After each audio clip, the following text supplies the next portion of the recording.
And so if we go by and you didn't get it, no worries. But yeah, so we'll be talking about clean code. My name is Dr. John Heaps. If you need it, yes. Oh, my camera. How does one? I mean, I can do this, but how does one turn off?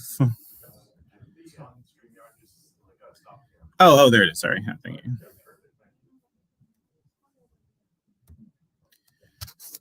Okay.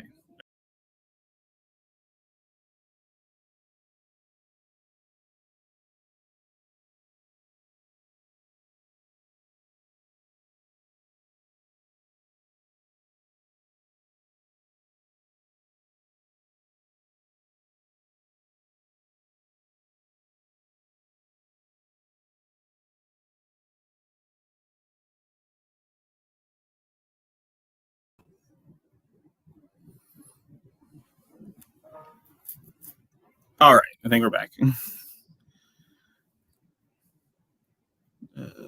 Where's the actual freaking? Where's view? There it is. All right. So again, yeah. So my name is Dr. John Heap. Sorry about the technical difficulties and starting late. My class right before this ended at like 55, so sprinting across campus. Also, that's why I'm a little frazzled. So I apologize. It's my long day. 6 classes back to back. But as I said, ACM event check-in. You make sure to scan the QR code. We'll have it at the end as well. Just make sure you're checked in and you get credit for being here. And yeah, so today we're talking about clean code. Clean code definitely is probably a little more of a boring topic than most other CS topics and lectures we could have. But it's really important, right? Most of we have, what is clean code, first of all, right? So all code that adequately solves a given problem. So first things first, all code that, as long as it solves the problem, right? As long as it behaves properly and gives the proper output for all your input, is like valid code, right? Like it works, right? That's the first thing that needs to happen whenever, as computer scientists, is that the code needs to work, right? At the end of the day. So it's definitely valid and correct. But as this, second bullet point here says, but that doesn't necessarily mean it's like good or proper, right? Most all of us, when it comes to code, like when it comes to going into industry and writing projects and stuff like that, once you get past the sort of introductory student level of of coding and like learning how to program, the vast majority of it is going to be in teams, right? It's going to be group projects. It's going to be, I don't think any industry or government job you can get is not going to be you on teams working with people, right? So even though it's not always some of our favorite things to do, right? Interact with people, it's definitely something that you're gonna have to do, right? Like it's gonna be, and so having clean code is very important for them, right? Because you're all gonna have to look at each other's code. You're all gonna have to know what each other wrote, what each other, how the system's supposed to behave, like what everybody's doing, right? So that's one big thing. But also it's for yourself, right? Very often we write code, we write projects, and then we go off and do something else for like a month, right? And then we come back and we have to look at our old code. And I don't know about you, but especially after writing, dozens of projects and thousands and tens of thousands of other lines of code, you just completely forgot what in the heck you wrote, right? And so it's very nice for your future self to have your past self, right, make sure everything's clean, right? So when you have to go back and reread it and understand what you did, right, you can, right? It's not like some, guessing game about like, I was up at 2 a.m. in the morning and had no sleep. And so I wrote this weird code and blacked out and I have no idea what's going on, right? You don't want that to happen, because that's definitely happened to practically every programmer in existence at some point, some way, shape, or form. So we don't want that to happen, or we would like that to happen as little as possible. So as this kind of says, clean code's very similar to clean writing, right?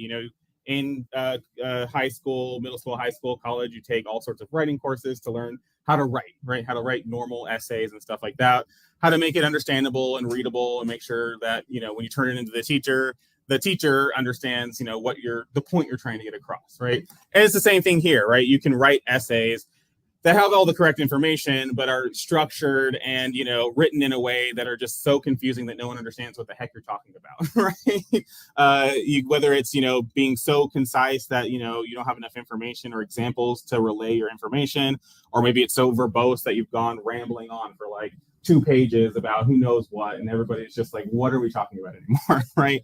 And so clean code's just the exact same way, right? How are we going to write code so that we can all easily understand it, right? And we have a lot of similar sort of techniques as, with clean writing that we do with clean code. And as it says at the bottom, clean code should be, readable, concise, simple, easy to understand, and easy to modify. Sometimes, depending on the code, depending on the frameworks you're using, some of these things can be a little difficult. If anybody's been doing AI or anything like that, a lot of the code can be a little messy, right? It can be a little difficult to figure out. JavaScript is kind of inherently a little messy, right? If anybody's had any experience with that. If you haven't, then you probably eventually will in some way, shape, or form. But we definitely have some that are a little messy, but we want to be as good as possible. We definitely have plenty of programming languages like Java and C, C++, and most object-oriented languages are very highly structured, and they rely very heavily on you making sure your code's clean. Even Python, even though Python's can be a little messy side, right? But we want to make it clean, right? As clean as we can. So as a quick example in terms of writing, right? I know we like to talk about algorithms a lot of times, especially when we're introducing it to introductory students in terms of like recipes, right? And so I found, especially if you look at old recipes, like century-old recipes, they have this form up here at the top where everything's kind of a little mess and kind of hard to understand what the heck's going on. So we have up here, a whole bunch of, if we look through it, we have a whole bunch of ingredients just in paragraph form. There's lots of interesting things in here. Like we have some of these that say 1/4 of a spoon, right? They don't tell you if it's a teaspoon or a tablespoon, right? You have to make assumptions. Like they say teaspoon earlier, so I guess you can assume it's a tablespoon, but it's not very read friendly, right? We have some weird things in here, like a spoon of soda, which is supposedly, I assume, means baking soda, sifted into sufficient flour to make stiff batter. For most of us, unless you're a pro at cooking, you're not going to understand what the heck a stiff batter, like what is that amount, right? I don't know. I mean, I enjoy cooking and baking, but I don't even know what a stiff batter, like what that fully means, right? And this says bacon loaf. I assume that's supposed to be a loaf pan. And moderate oven, what is a moderate heat? I don't know what, a century ago they considered a moderate heat. Is it 350? Is it 325? Who knows, right? And then frost when cool, right? So these directions are very not great, right? Like they are not very specific. They're very messy. Everything's all over the place. We have to make a lot of assumptions about like what we're supposed to do, like what was intended, right? And so this is very different from how you usually see recipes today. If you go to any normal recipe site, a lot of the recipe sites can be a little annoying because they have like pages and pages of expose about them going to Spain and having some traditional meal or something like that, and that can be a little extra, right? But when you get to the actual recipe, it's a lot more kind of like what we do in programming, right? We usually have all of our variables, or they're in this case ingredients, right at the top. Very well detailed out, all their, initialized amounts, all that good stuff. And we have pretty decent instructions, right? Sometimes they could be a little more, like this is definitely a little longer than what we have up here in our original recipe. But it definitely is much clearer, right? Preheat the oven to a specific temperature, mix the ingredients together until fully combined and smooth, pour into a greased loaf pan, bake in the oven until, the normal baking thing, right? Toothpick inserted in the center of the cake, comes out clean. And it even gives us a time, check around the 45-minute mark to see like where you're at, right? And then of course, optional, put frosting on top when cold. So this is super easy to understand, right? Very clean. We have bullet points, we can follow it step by step. If you may not be, good at baking, so you may have some other questions, right? But it's still pretty easy to understand what's going on, right? And if I have questions, I can easily go on the internet and look up like, what the heck is a loaf pan if you don't know what a loaf pan is, right? So pretty easy, right? So this is what our goal is, right? In terms of clean code, right? We don't want this mess up here, right? That nobody's going to ever want to look at or read or try to deduce, make guesses about what your intention was. Instead, we want something like down here. Even if, sometimes that intention might, like when you do something clean, it makes it smaller, more concise. Sometimes it does make it a little longer, right? But we'd rather have maybe an extra dozen lines of code and be able to read it super easy than this up here at the top, and just not understand what's going on, right? And so we definitely talked about why you want to write clean code. The biggest one is, of course, for your understanding, both yours and others, whether it be your own teammates, right, when you're trying to build software, or eventually you're very likely to build a project and then move on to another project later on in life, right? And so after a couple of years, right, everything needs to be updated. Software is, we call it sort of living, right? That we have to go back and update it. It's never just done and perfect, right? So some other team that's likely not you is going to have to come back and look at this code and figure out what you did in order to maintain it and update it and all that stuff, right? So that's probably one of the biggest reasons we want to have clean code. But also for other things, ease of bug detection, ease of maintenance and updating, and all that. And basically, we get many benefits from clean code. The only, maybe, possible detriment would be that sometimes it can be a little longer. Sometimes we have extra files if we're abstracting and modularizing our code properly. So it can be, we may not have it all in one spot, right? But that's okay, right? As long as we know, as we can read it, if I have to click open an extra file or scroll down a few extra lines, I think we're all okay with that, right?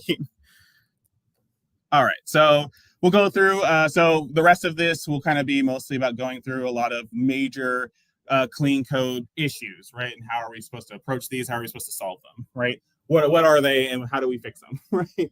So spaghetti code's probably the biggest, one you ever hear about when we talk about clean code. There's definitely a lot of other aspects to clean code, but spaghetti code's probably the worst, or not the worst, but the biggest thing that you hear, right? Don't make spaghetti code, right? And so just for if no one's ever heard of that before, even though most of you I'm sure have, spaghetti code is code that is very difficult to read and determine what the behavior is, right? I just have no idea what is going on or what the intention is just by briefly looking at it. I may not, even if I have to go through it, line by line to understand exactly how the behavior is performing, how it's doing its behavior. It should be pretty clear what the intention behind this piece of code is, from, just kind of glancing at it for half a minute, right? And so if we look at something like this, the intention with this is actually kind of weird and gross and ugly. Just looking at it for, a good 15, 20 seconds, going through what is happening. You're what is the purpose of this code? Because I don't understand, right? And even I looked at this, I just grabbed it off the internet from somewhere. And yeah, just looking at it is really weird, right? We have this some array, we have some variables ij, we have some weird thing SW81000. I don't know if that's an inventory number. I don't know if that's an item, what that is. We have item numbers. It must be an item of some sort. And we go through this while loop. That's an infinite while loop, which is true, right? And it just goes through the loop, and every time through the loop, it just has this next item, right? That kind of looks through the array and performs some function on, right? I have, just looking through this, it's really gross and ugly, right? We have no intention, no idea what this is. We have no idea what the intention behind it is, what problem it's supposed to solve. It's very anybody looking at this would very easily, if you open this up at your job because you were supposed to change it or modify it in some way, you would probably immediately close it and go on break, right? And be go to lunch and then prepare yourself mentally for coming back to this and deducing what the heck is this monstrosity is, right? We don't want that to happen, right, in our own code. So usually a spaghetti code, it's the other reason that spaghetti code is so annoying is because there's not really a nice and easy way to fix it. You just gotta power through it. You have to determine what the behavior is supposed to be, and then you basically have to refactor it, right? Refactoring means rewrite, right? Basically all the code. Usually entirely, as it says, there's usually very little that you can save. And usually the biggest thing is you want to do abstraction and modularization as much as possible, right? Pulling out code pieces that are the same, creating any sort of hierarchy of polymorphism or anything like that, inheritance, all that good stuff, right? Making it just, how the code should have been from the beginning, but likely whoever wrote this, is probably a beginner or either as a programmer or just to the language. And so they kind of hacked it together just to make it work, right? Maybe it was crunch time and they had 36 hours to get it done and they just had to get it working, right? And this was just the easiest way they could get it working, right? Spaghetti code is usually a symptom of that. Either it was crunch time and so somebody just had to get it working and this was just the easiest, fastest way for them to do it, or there's a lack of knowledge there, either in terms of programming in general or with a language or a framework they've never used or something like that, right? Is usually once you are familiar with a language, once you're familiar with code and with frameworks, usually spaghetti code kind of almost naturally goes away because you naturally are just better at utilizing it, right? You know what you're doing, right? All right. Other things with clean code is comments. Comments is a really big one, right? So, it's good to have code that's clean enough for someone to read the behavior, right? Read the actual code and determine pretty easily what this method is supposed to do, right? That's the goal, right? That's the nice thing. But this also goes a little bit against our idea in computer science of encapsulation, right? I shouldn't have to know every last little bit how this software works, right? I don't need to know every method, how it works, and all that. I just need to know what it does and how I'm supposed to use it, right? What parameters do I get it? How do I call it? What parameters do I give it? And what is it going to give me back, right? That's the whole idea of encapsulation. So having comments is really nice for that, right? So I don't have to go in and actually look at the code and determine all these things for myself. The comments I just trust will, direct me, guide me in the right direction, right? In the proper way. The necessary comments that you should have at the very minimum, right, is at the beginning of your file, /class, /code, /script, whatever you're programming, right? At the beginning of that, have some comments explaining what it is, what is this class, what is it for, what's the intention, the behavior that's behind it, what is it going to do, right? You can have other little information like who wrote this. So if somebody has a complaint, they can come and hunt you down and ask you what the heck you were thinking, right? But the primary thing is just what is this class for? And then the other one is at the beginning of each method, right, explaining what the method is, the parameters it takes, and the value it returns, right? So this is the sort of almost building a documentation for an API, right? I just need to know what the method's supposed to do, what's its intention is, what the parameters I have to give it are, and the value if it returns anything, what it returns back to me. That's again minimum, right? The bare minimum of comments that should be going in your code. In some cases, comments are very nicely integrated into languages. For example, Java has Java docs, and I think C++, and as well as some other lots of object-oriented codes like that are very nice in terms of they usually have IDEs that will extract code for you from your comments. All that's super nice and great, right? Which is a huge great thing, right? Because it promotes good, commenting, and you don't have to worry about writing your own documentation. So you get it for free, right? You only have to write it once rather than if it doesn't extract it for you, you have to write it twice, right? One in the code and one in actual documentation. So, that's nice, right? There is more code. You can definitely comment in other ways. So you should comment, single instructions or code blocks that might be a little difficult to tell what they are, maybe a little lengthy. That way, if somebody just doesn't really want to suss through all of that, they can just kind of read your comment and be like, oh, this was the intention. Or maybe it might just be a really weird algorithm. Sometimes we have problems that are just weird, right? And so maybe it just is very unclear how to very cleanly write something. And so having some comments that's just kind of this is a weird solution to a weird problem. This is what it's supposed to do. This is how it's working is always, nice. If you can't make it super clean and very intentional, then, you always have that, right? At least leave the comment for the person to come back, the person to come in later, right? And as it says, be as concise and descriptive as possible. Obviously, you want to describe as much as possible what this is doing, what its intention is. But you also want to be concise, right? We don't need 20 paragraphs of a 10-line comment or method, right? There's no one ever needs that, right? We all want to just give me the information as quickly and fast as possible. Oh, sorry, this is a little blurry. So this is, just a look at, again, this is just some Java doc comments, right? We have a class called square num. We have at the very top some, the comments that are, describing this class as a whole, right? This class demonstrates documentation comments. And then we have a little, public double square, which is just obviously we can look at easily without even reading the description, give it a double number, and it'll, just return the square, right? Just multiply it together and return it. But reading the, the comments, this method returns the square of num. This is a multi-line. Oh, and then the rest of this is just to introduce comments, right? We don't need those 2 lines there in the middle. But then we also have parameters, right? Num, which is the value to be squared, and then num, right, which is going to be the return, right?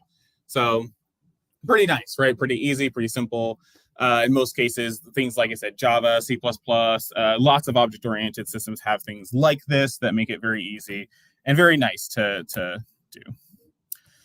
We have a few other little comments here. So we have one at the top. That's kind of, so these 2 are kind of just really kind of more bad examples of what we would have as comments. The one at the top here is doing, I'm not sure, this is some sort of scripting language, but it's just basically using a regular expression to, match everything up to like a new line, right? And it explains, it kind of goes out of its way to be like, this is a really weird solution. I just couldn't figure it out and all this other stuff, right? You probably don't need to put all that in there. You can probably just, probably half this comment, like the size of this comment, and just say, this is a regular expression that matches all characters, up to a new line, or right? And so, then that's all you need to say, right? Even if it's a slightly different solution or a different approach than what most people would take, as long as it works, like, and as long as we can tell like what it is, then we're good, right? Regular expressions are always kind of weird anyway, so they usually always take a few minutes, especially complex ones like this, to, regardless of what your comments or how clean your code is, it's going to take a minute for someone to look at it and be like, what is this doing? We also have this big long thing right here. So this is kind of so this main one right here is kind of a to-do to come back later, right? So if you do have to-dos, right, in your code, always notate them as to-do, right? Just capital TODO, right? Most IDEs nowadays will zone in immediately on to-dos, right? Especially if they're in comments. And so that should be the first thing that's on here. But otherwise, like, it also goes like, really into a lot of detail for, exactly what it was supposed to do and how it doesn't really do it very well, and, how it's supposed to work and like what the behavior is supposed to be. And then, they also have a little like reference number for some documentation. Again, as above, we could probably cut this down by half the size and just say, this is what it's supposed to do. It's not working very well right now. See, the documentation for more details, right? We don't need to go on and on and on in these like terms. And also, like I said, we're missing a to-do. So comments can be like, while these are seemingly pretty simple, most people, when you're writing them for yourself, this is fine, right? You leaving yourself a long, message is totally fine. But when you're writing it for other people to look at, this is obviously like probably not, except people are going to be a little annoyed trying to read this and understand what you're trying to do, right? Or passing off work to them, right? So, just be, just make the distinction, right? How you do your comments. All right, dead code. So dead code is basically code that will, by definition, essentially like never run, right? And there's a few different versions of that. So basically, we have unused code, we have partially dead code, and commented out code. And we'll actually just jump here and like look at some of these. So some dead code is really obvious to look at. So, for A and B, it's usually quite obvious what the dead code is, right? We have if false and then if zero, right? So if false, like the then branch will never be executed, right? So like, why do we even have it there, right? Just get rid of it. There's no point in it, right? Also over here on B, we have the 2 highlighted lines, like right before it, we see a return, right? Return bar. There's no if function, there's no branch or anything. So we're always going to hit that. And so we'll never go past it, right? Because we're returning from the function, we're done, right? There's no more code to execute, or we're never going to execute those 2 pieces of code, right? So obviously you would, should delete that. But there's other sort of dead code that should always be sort of, things to think about, right? That can be a little not as obvious. So we have C here, variable assigned but never used. It doesn't explain this very well, but the intention here is that we have A equals hello world, right? And we have some code, but this code that says more code never uses A, right? We assigned hello world to it, and then we never used it, right? And then we assigned hello universe to it, right? And then we never really used it again, right? And then at the very end we hear and the world, right? So all of this extra stuff is a little pointless, right? We could have just originally said A equals hello universe and the world and be done with it, right? We don't need to have all this extra stuff going on, right? This one specifically is usually a symptom of you were trying to work out a problem, probably like trying to type it out before really figuring it out on paper, which is always a good approach and makes your code just naturally a lot cleaner. But yeah, as you were figuring out, you're deleting and adding stuff, and so like some of the stuff was like left over from things you got rid of, and then you forgot to go back and get rid of the stuff that wasn't needed anymore, right? That's the most common reason for something like this to happen. Or like I said, introductory students, people who are very new to programming, sometimes make these mistakes. D is what we call partially dead code. This one's a bit more interesting and a bit more maybe not difficult, but a bit more harder to see like what the real issue is. But basically we have this A equals 1 at the very beginning, right?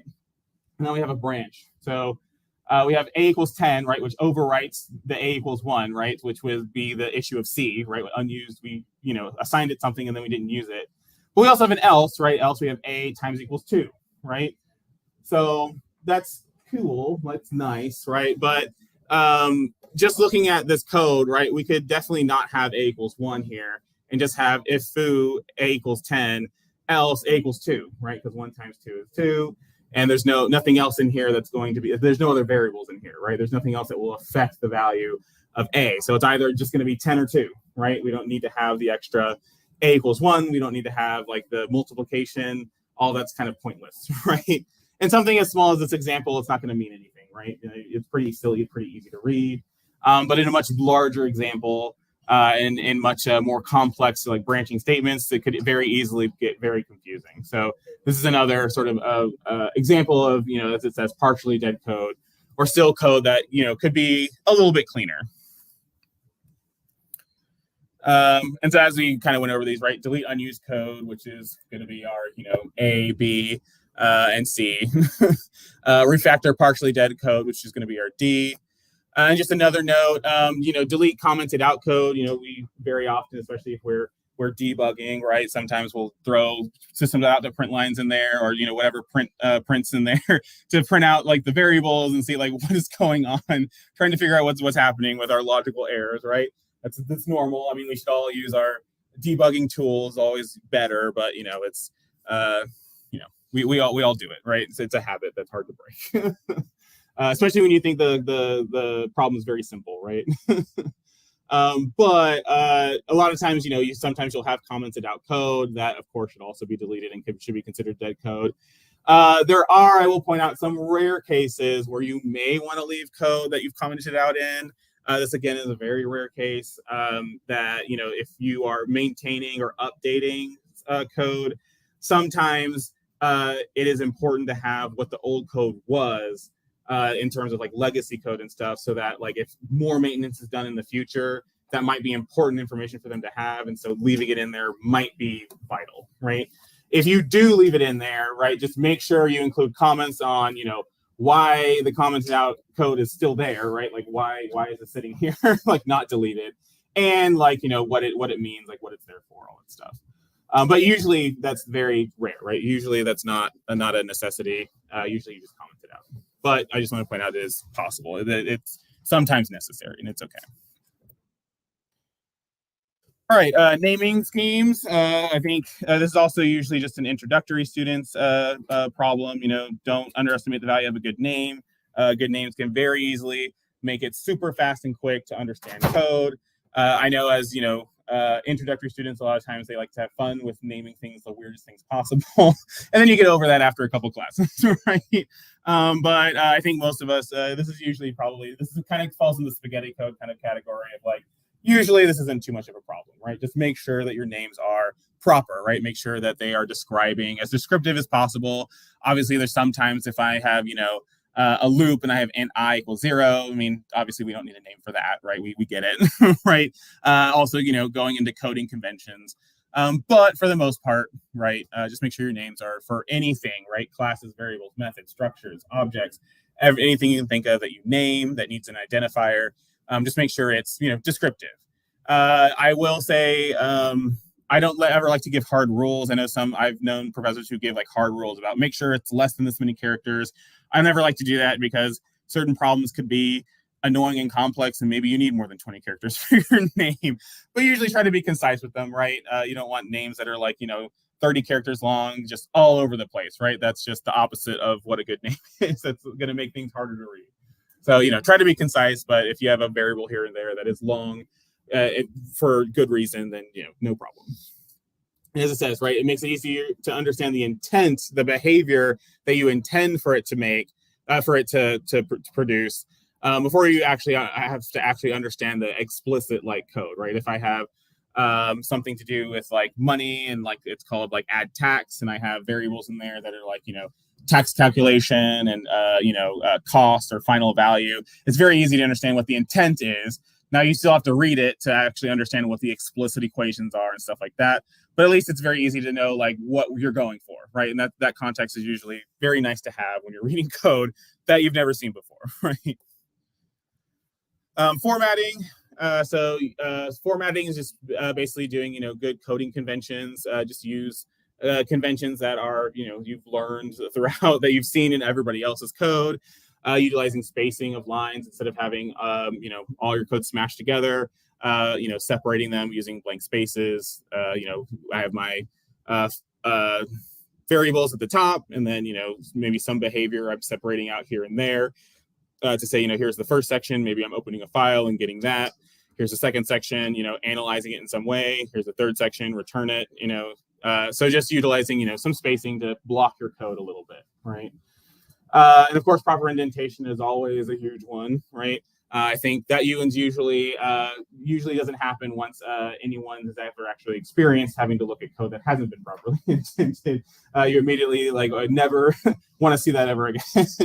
So proper indentation is always nice as well. And again, understanding typical coding conventions.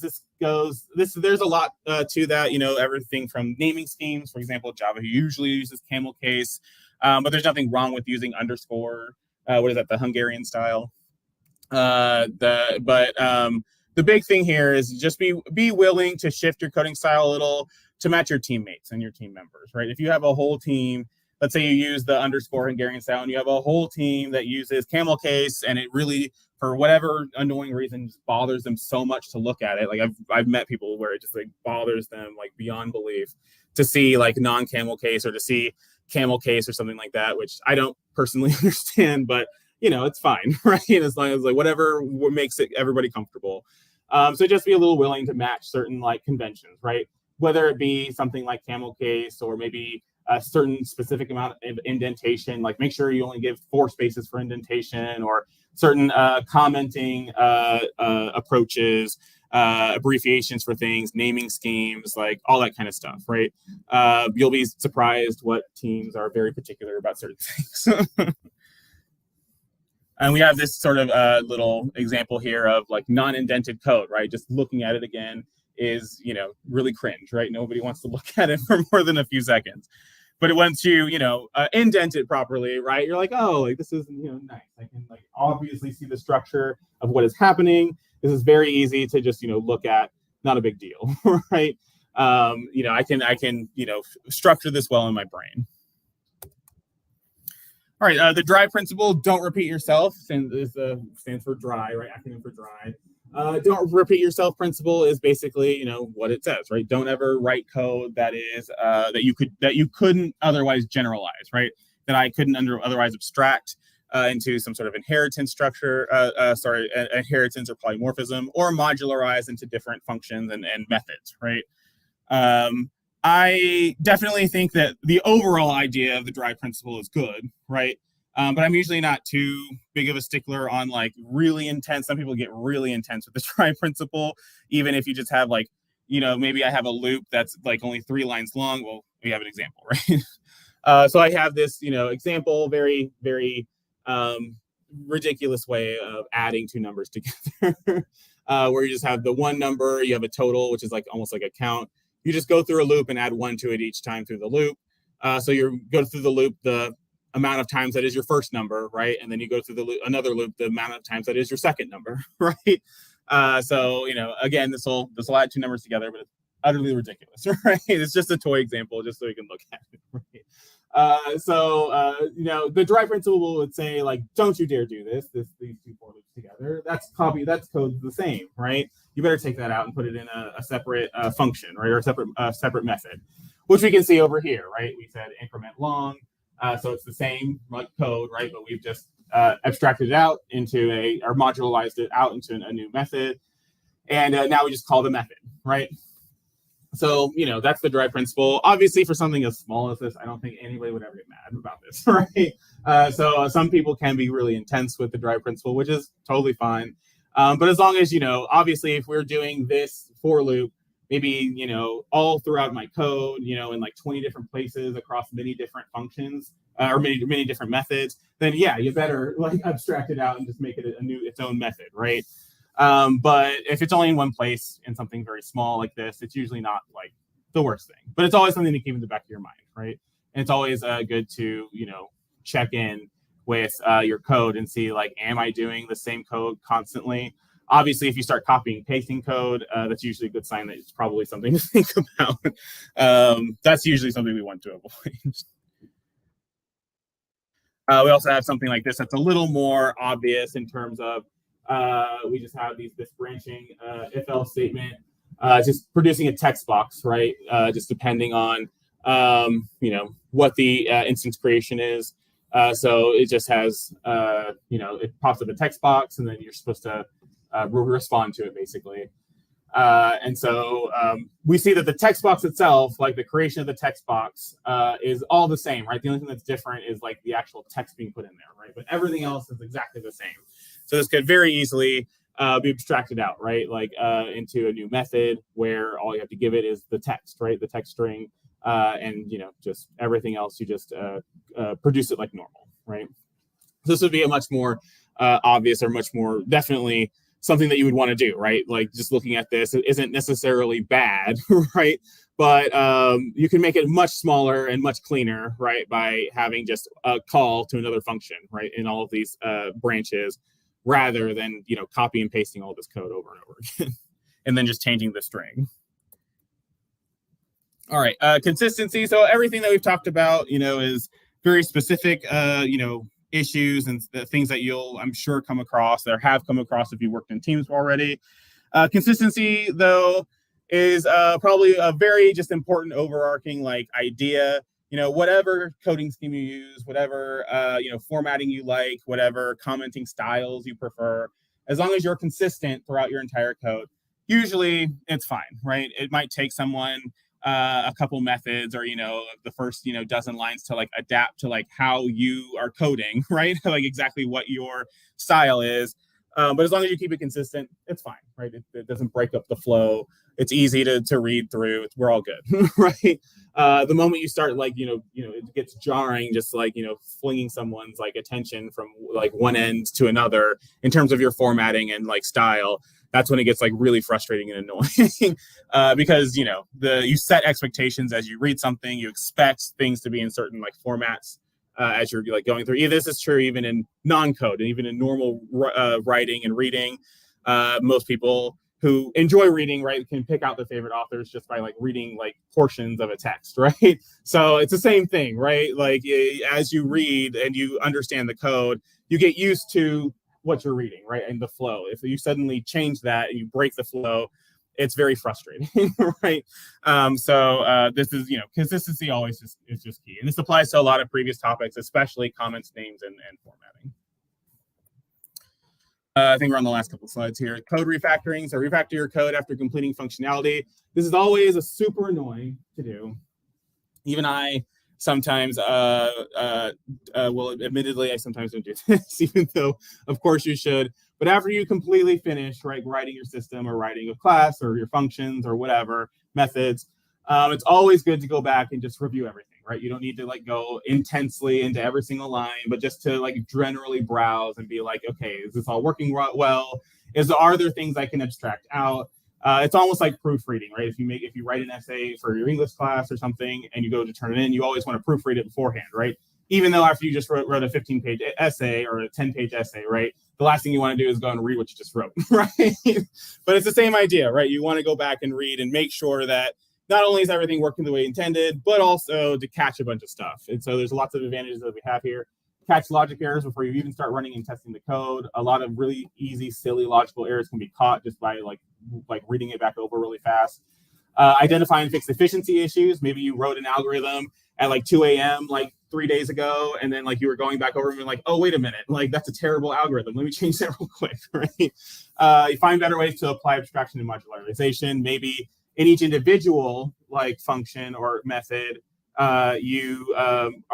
there's no copies of code, right? You're following the dry method, right? But when you go back over and look through everything all at once, as a whole, you realize that in half of all your functions or half of all your methods, you're using this 5 lines of code that are the same, right? That may not be something you would catch as you're working on methods individually, right? So it's always something good to do, and it's always abstraction modularization is always good, right? Always good for everything. All right, so that's roughly about everything. I think we're at time. So yeah, okay, yeah, we're right at time. Okay. Any questions on any of this kind of stuff? Any thoughts, concerns? And again, make sure you do your check-in if you did not do so already. All good? All right, sounds good. No worries. Well, thank you for coming again. My name is Dr. John Heaps, and make sure again you do the check-in, and always check with ACM for upcoming workshops and everything. And we were glad to have you. Glad to talk.